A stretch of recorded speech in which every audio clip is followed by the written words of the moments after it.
আসসালামু আলাইকুম। যারা যারা আমার ভিডিওটি দেখছেন তাদের সবাইকে জানাই অসংখ্য ধন্যবাদ। এখন কিন্তু তালের সিজন চলতেছে। এই তালের সিজনে কিন্তু তাল দিয়ে আমরা নানান রকম পিঠা বানিয়ে খাই। আজকে কিন্তু আমি কোনো রকম পিঠা বানিয়ে দেখাবো না। আজকে বানিয়ে দেখাবো তালের কেক। ব্লেন্ডারের জগে ব্লেন্ড করে কিভাবে তুলতুলে তালের কেক বানানো যায় সেটাই আজকে শেয়ার করব। আজকে কেকটি আমি চুলায় বানিয়ে দেখাবো।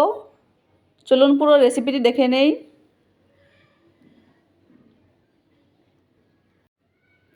এখানে একটা ব্লেন্ডারে জগ নিয়েছি। জগে এইরকম একটা কাপের 1 কাপের একটু কম চিনি দিয়ে দেব। এখন দেব 2টা ডিম।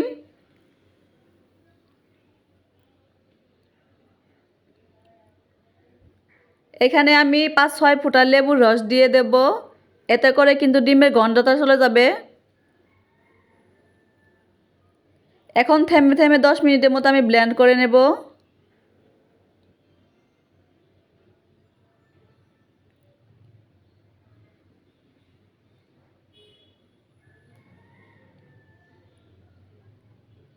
দশ মিনিটের মতো ব্লেন্ড করে নেওয়া হয়ে গেছে। যে কাপের মাপে চিনি ব্যবহার করেছি সেই কাপের মাপে 1 কাপ ময়দা দিয়ে দেব।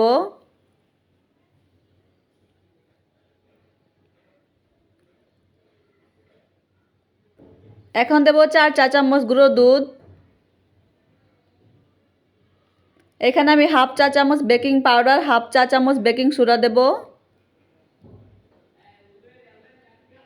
1 কাপের একটু কম আমি তেল দিয়ে দেব।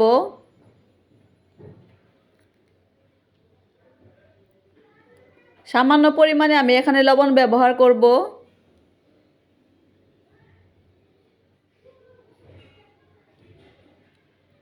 এখন দেব 1 কাপ তালের পিউরি। যেহেতু আমি তালের কেক বানাবো সেই কারণে কিন্তু আমি এখানে কোনো প্রকার এসেন্স ব্যবহার করব না। এই উপকরণগুলো দেওয়ার পরে কিন্তু বেশি ব্লেন্ড করার প্রয়োজন হবে না। 4-5 মিনিটের মতো ব্লেন্ড করে নিলেই হবে। সব কিছু মিক্স হওয়া পর্যন্ত ব্লেন্ড করে নিলেই কিন্তু হয়ে যাবে।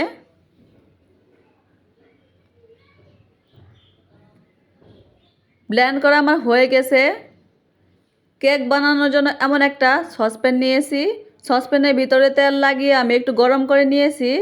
এতে করে কিন্তু কেক বানানোর পর সুন্দরভাবে কেকটা বের করে নেওয়া যাবে। এখন ব্যাটারটা ঢেলে নেব।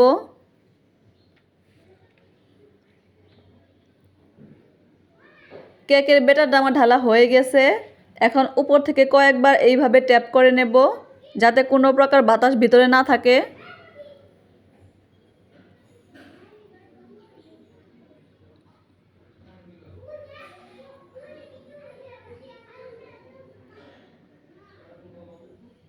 এরকম একটা রাইস কুকারে হাঁড়ি নিয়েছি। এইখানে একটা স্ট্যান্ড দিয়ে দেব। স্ট্যান্ডের উপর সসপ্যানটা বসিয়ে নেব। এখন উপর দিয়ে একটা ঢাকনা দিয়ে দেব। আরেকটি ঢাকনা আমি উপর দিয়ে দিয়ে দেব। এখন আমি হাঁড়িটা চুলায় বসিয়ে নেব।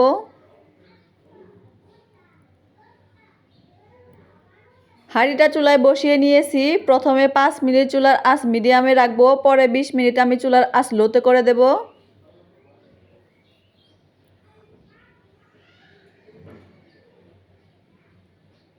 দশ মিনিট পর ঢাকনা খুলে আমি কিছু কিশমিশ উপর দিয়ে দিয়ে দেব। প্রথমে কিশমিশ দিলে কিন্তু ভিতরে ঢুকে যেত। আপনারা কিশমিশের পরিবর্তে যে কোনো বাদাম কিংবা চেরি ফলও কেটে ব্যবহার করতে পারেন।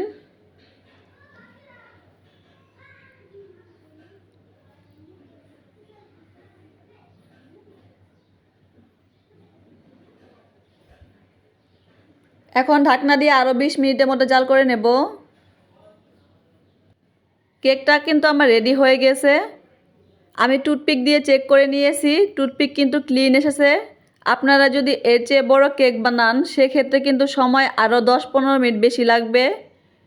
কেকটা ঠান্ডা হওয়ার পর আপনাদের সাথে শেয়ার করছি। কেকটা ঠান্ডা হওয়ার পর কিন্তু আমি বের করে নিয়েছি।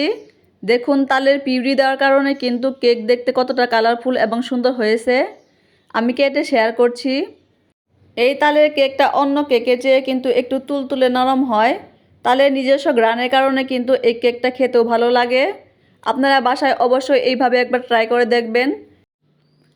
তালের কেকের রেসিপিটি যদি আপনাদের ভালো লাগে তাহলে লাইক, কমেন্ট, শেয়ার করতে কিন্তু একদমই ভুলবেন না। আমার রেসিপিগুলো যদি আপনাদের ভালো লেগে থাকে তাহলে আমার চ্যানেলটি সাবস্ক্রাইব করে রাখতে পারেন। ফিরে আসবো এরকম আরও একটি নতুন ভিডিও নিয়ে।